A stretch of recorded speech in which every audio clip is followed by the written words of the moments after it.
Hello friends, இந்த மாதிரி அட்ராக்டிவான intro video எப்படி மேக் பண்ணுறது அப்படிங்கிறதாங்க பார்க்க போகிறோம். அதுக்கு முன்னாடி நம்ம சேனலுக்கு சப்ஸ்கிரைப் பண்ணலாம், சப்ஸ்கிரைப் பண்ணிக்கோங்க. அப்போ தான் நான் போடுற மாதிரி உங்களுக்கு வந்து சேரும்.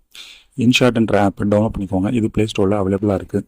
ஸோ டவுன்லோட் பண்ணிவிட்டு இதை ஓப்பன் பண்ணிங்கன்னா இந்த ஆப்போட இன்டர்ஃபேஸ் இப்படி தான் இருக்கும். அதில் வீடியோன்றத ஆப்ஷனை சூஸ் பண்ணிக்கோங்க. ஸோ நெக்ஸ்ட்டு நியூ அப்படிங்கிற ஆப்ஷன் இருக்கும், அதை கிளிக் பண்ணிக்கோங்க. ஒரு பாப்அப் விண்டோ ஓப்பன் ஆகும். அதில் மெட்டீரியல் என்னன்னா ஒரு பிக்சரை நீங்கள் சூஸ் பண்ணிக்கோங்க. பேக்ரவுண்ட் பிக்சர் வச்சுக்கோங்க. அதோட லென்த் எவ்வளோ இருக்கணுங்கிறத நீங்கள் சூஸ் பண்ணிக்கோங்க. ஸோ நான் 7 செகண்ட் வச்சுருக்கேன். ஸோ ஓப்பன் பண்ணதுக்கு அப்புறம் அதில் ரெசல்யூஷன் எவ்வளோ இருக்கணுங்கிறத கிளிக் பண்ணிக்கோங்க. நான் 9:16 சூஸ் பண்ணியிருக்கேன். நெக்ஸ்ட்டு பைப்புன்ற ஆப்ஷனை கிளிக் பண்ணிக்கோங்க. அந்த ஆப்ஷனை கிளிக் பண்ணிங்கன்னா அடுத்தது பாப்அப் விண்டோ வரும். அதில் மெட்டீரியல் அட்மாஸ்பியர் அப்படிங்கிறத சூஸ் பண்ணிக்கோங்க. ஸோ அதில் போனீங்கன்னா அதில் வந்து நியான் ஃப்ரேம் ஒன்று இருக்கும், அதை கிளிக் பண்ணிக்கோங்க.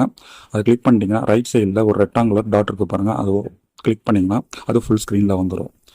நெக்ஸ்ட்டு அதை டூப்ளிகேட் அப்படின்னு சொல்லி ஒரு ஆப்ஷன் இருக்கும், அதை கிளிக் பண்ணிக்கோங்க. இதே ஃப்ரேம் இன்னொரு ஃப்ரேமில் வந்துடும். ஸோ 2 ஃப்ரேம் வந்ததுக்கப்புறம் நீங்கள் திரும்பவும் பைப்பை கிளிக் பண்ணிக்கோங்க. அதில் உங்களுக்கு தேவையான பிக்சரை ஓப்பன் பண்ணிக்கோங்க. ஓப்பன் பண்ணிவிட்டு நீங்கள் அந்த கிளிப்பை வந்து இந்த 7 செகண்டுக்கும் இழுத்துக்கோங்க. கிளிப் எண்டுன்னு கொடுத்தீங்கன்னா ஃபுல் வீடியோவும் வந்துடும். நெக்ஸ்ட்டு மாஸ்க்குன்ற ஆப்ஷனை கிளிக் பண்ணிக்கோங்க. அது கிளிக் பண்ணிங்கன்னா நெக்ஸ்ட் விண்டோவில் இந்த சர்க்கிள் மாஸ்க்கை கிளிக் பண்ணிக்கோங்க. ஸோ ஸ்கொயரில் இருந்த நம்ம பிக்சரு எப்படி சர்க்கிளாக மாறிடுச்சு பார்த்துக்கோங்க. ஓப்பன் பண்ணதுக்கப்புறம் கிளிக் பண்ணதுக்கப்புறம் நீங்கள் நெக்ஸ்ட்டு என்ன பண்ணுறீங்கன்னா அனிமேஷன் அப்படிங்கிற ஆப்ஷனை சூஸ் பண்ணிக்கோங்க. ஃபஸ்ட்டு அனிமேஷனில் எப்படி இருக்கணும் அப்படிங்கிறதுக்கு நான் ஒரு அனிமேஷன் கிளிக் பண்ணியிருக்கேன், அதை சூஸ் பண்ணிக்கோங்க. நெக்ஸ்ட்டு அவுட் அனிமேஷன் எப்படி இருக்கணும்னு பார்த்தீங்கன்னா டைமென்ஷன் ஒன்று இருக்குது பாருங்கள், அந்த இதை கிளிக் பண்ணிங்கன்னா இதை மாதிரி எப்படி சொல்கிறது கிராக் ஆகி போகும். ஸோ அதுக்கப்புறம் அனிமேஷன் முடிஞ்சதுக்கப்புறம் திரும்பவும் பைப்புங்கிறது ஆப்ஷனை கிளிக் பண்ணிக்கோங்க. மெட்டீரியல் போய்க்கோங்க. அதில் சோசியல் அப்படிங்கிறத சூஸ் பண்ணிக்கோங்க. அதில் சப்ஸ்கிரைப் பட்டன் இருக்குது பாருங்கள் க்ரீன் ஸ்க்ரீனில், அதை ஓப்பன் பண்ணிக்கோங்க. அதை ஓப்பன் பண்ணிங்கன்னா கிளிப் எண்டு கொடுத்து ஃபுல் வீடியோவுக்கும் கொடுத்துக்கோங்க. நெக்ஸ்ட்டு இந்த கட் அவுட் அப்படின்றத கிளிக் பண்ணிக்கோங்க. அதில் குரோமா அப்படின்ற ஒரு ஆப்ஷன் இருக்குது, அதை ஓப்பன் பண்ணிக்கோங்க. அதில் நீங்கள் அந்த ப்ளஸ் சிம்பிளை ஏதோ ஒரு சைடு நீங்கள் இழுத்தீங்கன்னா உங்களுக்கு அந்த க்ரீன் ஸ்க்ரீன் மறைஞ்சிரும். க்ரீன் ஸ்க்ரீன் மறைஞ்சதுக்கப்புறம் உங்கள் வீடியோ ஓப்பன் பண்ணிங்கன்னா இப்படி தான் இருக்கும். நெக்ஸ்ட்டு ஸ்டிக்கர்ன்ற ஆப்ஷனை கிளிக் பண்ணிக்கோங்க. அதுலேயும் ஸ்டிக்கர்ன்றதை சூஸ் பண்ணிங்கன்னா இது மாதிரி வரும். அதில் நியான் எஃபெக்ட்னு போனீங்கன்னா நிறையா இருக்கும்.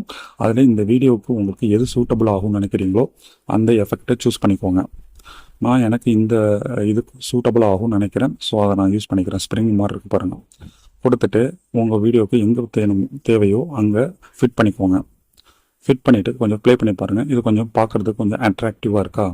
ஸோ இவ்வளோ தாங்க, ஈஸியாக நம்ம ஸ்ப்ரிங் நியான் எஃபெக்டை ஆட் பண்ணிட்டோம். நெக்ஸ்ட்டு அதோட இந்த வீடியோவுக்கு ஒரு மியூசிக் எங்கேருந்து எடுக்கிறீங்க நீங்கள் ஆல்ரெடி டவுன்லோட் பண்ணி வச்சுட்டிங்கன்னா அந்த மியூசிக் லைப்ரரியிலேருந்து எடுத்துக்கோங்க. எடுத்துகிட்டு யூஸ் பண்ணி பார்த்துட்டு கிளிக் பண்ணுங்கள், அந்த மியூசிக் இதில் ஆட் ஆகிடும். அவ்வளோதாங்க, ஒரு அட்ராக்டிவான சப்ஸ்கிரைப் இன்ட்ரோ வீடியோ நம்ம மேக் பண்ணிட்டோங்க. இதை எப்படி எக்ஸ்போர்ட் பண்ணணும்னா சேவ்ன்ற ஆப்ஷன் இருக்கு பாருங்கள், அதை கிளிக் பண்ணுங்க. அதை கிளிக் பண்ணிங்கன்னா உங்களுக்கு அந்த வீடியோ டவுன்லோட் ஆகிடும். அவ்வளோதாங்க, சப்ஸ்கிரைப்.